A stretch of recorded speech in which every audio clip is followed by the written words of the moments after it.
Bonjour tout le monde, j'espère que vous allez bien. Aujourd'hui on se retrouve pour une vidéo test de produits. Je sais, ça faisait longtemps. Si vous me suivez sur Instagram, vous savez que j'ai acheté la poudre Low-Kit, c'est ça, Low-Kit Setting Powder de chez Kat Von D. Cette poudre a beaucoup de succès, j'en entends beaucoup de bien, mais j'ai aussi entendu quelques commentaires un peu négatifs. Donc je voulais la mettre au test et j'ai décidé de la comparer en fait avec la Laura Mercier. Je pense que vous la connaissez, la Loose Setting Powder en teinte translucente. Donc en fait ce que je vais faire c'est que je vais me maquiller, faire un côté de mon visage avec la Kat Von D et un côté de mon visage avec la Laura Mercier. La Kat Von D, sachez qu'elle coûte 34,50 € chez Sephora et que la Laura Mercier coûte 42 €. Donc un peu moins cher celle-ci. Elles promettent toutes les deux donc de matifier, flouter les imperfections, enfin, c'est-à-dire lisser les pores, etc., faire tenir le maquillage. Voilà, c'est un peu les mêmes promesses. C'est un peu le top des poudres en ce moment, ces deux poudres-là. Donc voilà, donc j'ai décidé de les mettre en compétition et de voir un peu comment ça se passe. Je reviens avec vous dans la journée pour faire des check-up, pour voir comment tout ça évolue, comment tout ça bouge dans la journée. Si cette vidéo vous intéresse, je vous invite à rester avec moi pour regarder la suite. Donc j'ai déjà appliqué mon fond de teint et mon anti-cerne, je vais maintenant appliquer la poudre et je vais finir le maquillage par-dessus la poudre. Donc de ce côté-là du visage, donc c'est le gauche pour moi, le droit pour vous. Donc de ce côté-là, je vais appliquer la poudre Kat Von D et de ce côté-là, je vais appliquer la poudre Laura Mercier. Je vais faire vraiment, voilà, moitié-moitié. Déjà, ce que je peux dire par rapport à ces deux poudres, c'est que la Kat Von D va être quand même plus lumineuse, même si elle est très matifiante, plus lumineuse que la Laura Mercier. La Kat Von D, quand on la swatch sur la main, qu'on l'étale, on voit qu'il y a quand même un peu de lumière qui se reflète en fait. Je sais pas comment trop vous expliquer, c'est matifiant, mais ça reste lumineux. Quant à la Laura Mercier, elle est mat. Il n'y a pas de lumière, il n'y a rien qui voilà, il n'y a rien, c'est mat. Pour la zone T, moi j'utilise mon Beauty Blender et pour le reste du visage, j'utilise un pinceau. Et donc là, ce sera la Kat Von D.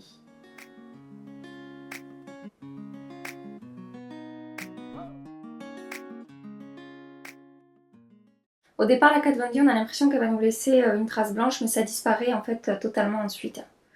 Donc vous voyez, c'est bien matifiant, il n'y a pas de souci. Ça lisse bien mes pores, tout en apportant quand même de la lumière. Donc selon ce que vous recherchez, voilà, ça sera, si vous voulez quelque chose de totalement mat, sans lumière, je vous conseille tout de suite la Laura Mercier. Donc je change de côté pour mon Beauty Blender et je vais prendre la Laura Mercier que je vais appliquer de ce côté.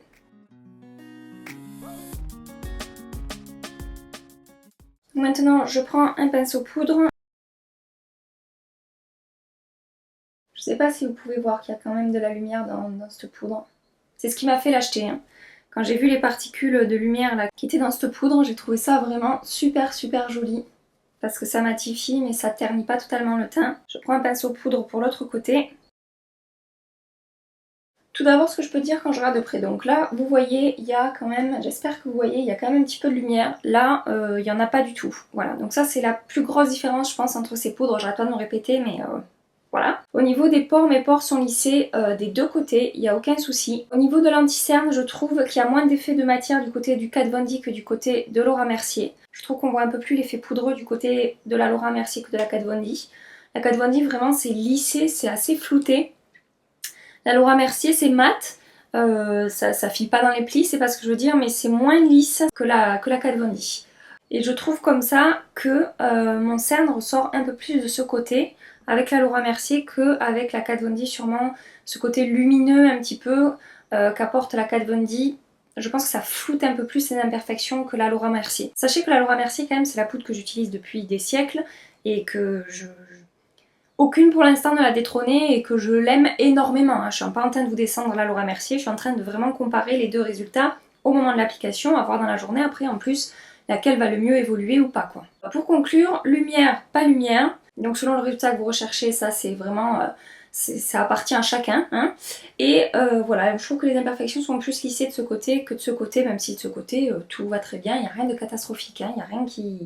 Il n'y a rien qui est mauvais quoi. Voilà. Je continue mon maquillage par-dessus ces deux poudres classiques, hein, bronzer, blush highlighter. Et je reviendrai, donc là il est 8h15, je reviendrai avec vous à 1h comme d'habitude pour voir comment ça a évolué. Sachez que dessous j'ai mis mon fond de teint Ultra HD, vous savez que je l'adore. Celui-là j'ai aucun souci, hein. Je sais que ça fonctionne bien sur moi, donc on va pouvoir bien voir comment les poudres évoluent dans la journée par rapport à ce fond de teint, parce que je sais comment il évolue avec moi dans la journée. Voilà. Donc voilà, j'ai terminé mon maquillage. Pour l'instant au niveau du rendu, en tout cas en particulier sous les yeux, en comparaison, voilà, pour l'instant je préfère la Kat Von D au niveau du fait que ma peau est vraiment lissée, floutée, et que là je trouve que le cerne ressort un peu plus parce que je trouve que c'est un peu plus terni en fait que le côté où j'ai la Kat Von D.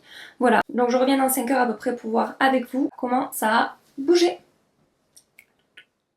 Me voilà pour le premier check-up, il est 13h donc ça va faire maintenant 5 heures que je porte le maquillage, comme à chaque fois que je fais le premier check-up on va dire, hein, puisque ça correspond à mes horaires de boulot. Au niveau de la brillance, donc j'ai remarqué que bon, c'est très bien, il n'y a aucun souci des deux côtés. Je brille un tout petit peu plus du côté de la Laura Mercier que du côté de la Kat Von D. Donc sur la tenue, j'ai l'impression que la Kat Von D pour l'instant est un peu meilleure. Je brille un peu plus ici que là, c'est vraiment un film, donc je sais même pas si vous le verrez à la caméra. D'ailleurs, si la luminosité fait que changer, ne vous inquiétez pas, je filme avec la lumière du jour. Dehors c'est tempête et les nuages passent à 10 000 à l'heure et du coup voilà, soleil gris, pluie, soleil gris, voilà, c'est la météo du jour. Pour ce qui est du dessous des yeux, c'est un peu toujours le même résultat que ce matin, c'est-à-dire que je trouve que mon cerne est moins visible de ce côté que de ce côté et la peau est quand même un peu plus lissée ici. Même si c'est très bien de ce côté. C'est dur parce que je veux pas dire que ça va pas. C'est-à-dire que je compare deux très bonnes poudres en fait. Mais les deux sont très bonnes. Mais voilà, il y en a peut-être une que je vais préférer moi que l'autre. C'est ça l'idée en fait. Et que vous puissiez vous faire une idée sur la différence entre ces deux poudres. Au niveau de la tenue du maquillage, il n'y a pas de souci. Il n'a pas bougé, il n'a pas migré. Voilà, vous voyez bien que tout va bien en fait. On voit bien que de ce côté c'est quand même plus lissé, les pores sont, enfin les imperfections sont un peu plus floutées que de ce côté et j'ai commencé un petit peu à briller un tout petit peu ici, en tout cas un poil plus que ce côté. Mais sinon tout va bien, ces deux poudres fonctionnent très bien. J'ai pas besoin de faire de retouches puisque ce sont de très bons produits que j'utilise avec un fond de teint que je connais, donc j'ai besoin de toucher à rien. Je reviendrai avec vous ce soir pour faire un point final, pour voir comment ça a bougé, même si ça bouge pas beaucoup, en tout cas comment ça a évolué. Jusque là, tout va bien. Même de ce côté, si je suis un peu moins contente que de ce côté, c'est quand même très très très bien. Voilà. Donc je vous dis à tout à l'heure. Donc me voilà pour le check-up final. Il est... je cherche ma montre. Il est 18h30, donc ça fait 10 heures que je porte le maquillage. Je n'ai fait aucune retouche comme je vous avais promis. Et donc on va voir un peu comment tout ça s'est passé. Grosso modo, ce que je peux dire, c'est que bon, déjà pour aucune retouche dans la journée, vous voyez que des deux côtés ça va. Des deux côtés je ne brille pas de trop en fait, c'est pas moche, j'aurais pas besoin de retoucher forcément mon maquillage. Après, en comparaison des deux poudres, je brille moins du côté de la Kat Von D. Donc je pense que la Kat Von D sur moi, sur mon type de peau, tient mieux que la Laura Mercier, ou en tout cas matifie plus longtemps ma peau. Et j'ai les pores qui sont également un peu plus floutés de ce côté que de ce côté. Alors après franchement c'est infime, hein. C'est vraiment, si j'avais fait tout mon visage avec la Laura Mercier, il n'y aurait eu aucun souci non plus. C'est matifié plus de ce côté, même si à la base elle apporte plus de lumière, en tout cas elle ternit moins que la Laura Mercier, bah, au final c'est celle qui me fait le moins briller dans la journée. Au niveau de la tenue du maquillage, bah, tout a tenu, ça n'a pas bougé. Ah oui, et je voulais vous dire, j'ai oublié aussi, en repartant au boulot j'avais mis mes lunettes de soleil et en arrivant au travail, j'avais la trace donc les lunettes posent sur le nez, j'avais la trace ici et j'avais pas la trace là. Donc j'avais la trace du côté de la Laura Mercier et j'avais pas la trace du côté de la Kat Von D. Donc je pense que c'est dû aussi à la qualité de la poudre. Avec les lunettes, la Laura Mercier a un petit peu bougé, la Kat Von D n'a pas bougé, ça m'a fait aucune démarcation, aucune trace. Pour la Laura Mercier, j'étais obligée un peu de corriger avec mon doigt pour effacer un peu le maquillage qui avait bougé. Donc voilà pour le point final. Donc pour conclure cette vidéo, vous l'aurez compris, j'ai une petite préférence quand même pour la Kat Von D, ce qui est assez extraordinaire parce que la Laura Mercier ça fait maintenant des mois et des mois que je m'en sers, voire des années même, j'ai racheté etc, donc ça fait vraiment un moment que je l'ai. Et voilà, et je préfère utiliser la Kat Von D pour les raisons que j'ai évoquées dans la vidéo, pour le fait qu'elle soit quand même lumineuse malgré le fait qu'elle matifie. pour le fait que vraiment elle a lissé vraiment mes pores et elle a tenu toute la journée et que j'ai moins brillé avec la Kat Von D qu'avec la Laura Mercier. En plus elle est moins chère. Et au niveau de mon cerne, c'est comme si elle m'avait apporté une petite couvrance en plus puisque ce cerne là est beaucoup moins ressorti que celui-là. Le grand winner de cette battle de poudre, c'est la Kat Von D et ma petite Laura Mercier. Bon, je continue à l'utiliser, hein, je vais pas ne plus m'en servir du tout. Mais si je devais en garder qu'une, je garderais la Kat Von D, voilà. C'est sûr.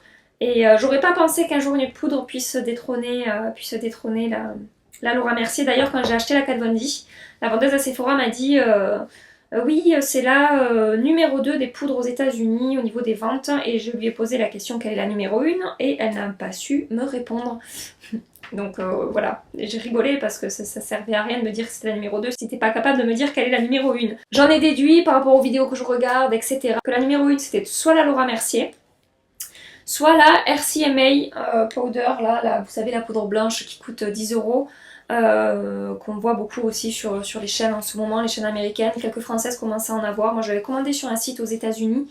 Donc c'était soit la Laura Mercier, soit la RCMA. Et bon, ben moi je crois que c'est celle-là qui passe devant. Et on m'a parlé d'une autre poudre également. On m'a parlé de la poudre By Terry, que j'ai grandement envie d'essayer. Voilà, quand on me dit oui tu devrais essayer cette poudre, elle est merveilleuse, et ben j'ai beaucoup envie d'essayer les choses. Donc si vous la connaissez, si vous l'avez déjà testée, la By Terry, dites-moi ce que vous en pensez en commentaire. Dites-moi également si vous avez testé les deux, laquelle vous préférez. Si vous préférez vraiment que ce soit totalement mat ou qu'il y ait un peu de lumière selon ce que vous préférez comme rendu. Et quelle est votre poudre préférée qu'aucune poudre ne peut détrôner. Voilà, ça m'intéresse parce que j'adore tester et donc ça me donnera peut-être d'autres idées de battle. Hein. Qui va détrôner la poudre Kat Von D? La suite au prochain épisode. Donc voilà, cette vidéo test de poudre est terminée. J'espère que ça vous aura plu et que ça vous aura aiguillé si vous étiez à la recherche d'une bonne poudre. Je me répète, mais sachez que les deux sont quand même très bien. Mais un petit peu plus celle-là, selon moi. J'espère que vous avez passé un agréable moment avec moi. Si c'est le cas, je vous invite à liker la vidéo et à vous abonner à ma chaîne. À chaque fois je fais ça parce que pour s'abonner, c'est en dessous. Il y a un truc marqué s'abonner en rouge. Voilà. Donc si vous voulez vous abonner, ça se passe en dessous. Et si vous voulez pas, vous abonnez pas. Vous êtes pas obligé. Voilà, tout va bien. On est cool ici, on est cool, on se prend pas la tête. En attendant une prochaine vidéo, je vous fais plein de bisous et je vous dis à très bientôt. Bye bye.